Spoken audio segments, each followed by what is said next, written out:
La maledizione del crack BPV, vite a brandelli, dopo aver perso poco, molto o persino tutto, i risparmiatori oggi combattono una guerra politica e giudiziaria tra proteste di piazza e il tentativo disperato di riuscire a recuperare qualcosa.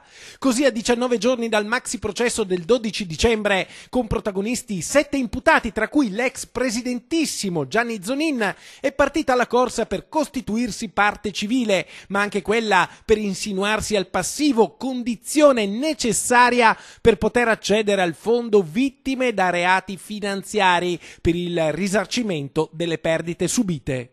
Sì, l'insinuazione al passivo bisogna farla il prima possibile, entro gennaio. Per chi vuole insinuarsi al passivo, l'associazione Zelino Terzo da Onara suggerisce di accedere al sito in sovraimpressione e compilare l'apposito modulo.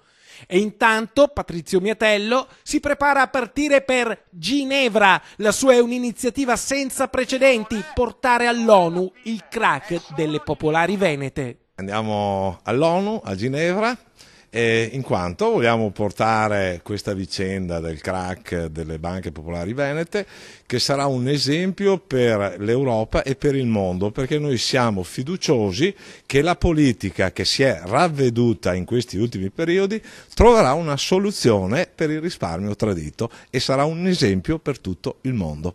Quindi insomma la politica italiana è davanti alla vetrina del mondo? Certo, e quindi noi siamo solo fiduciosi che ci faranno fare bella figura.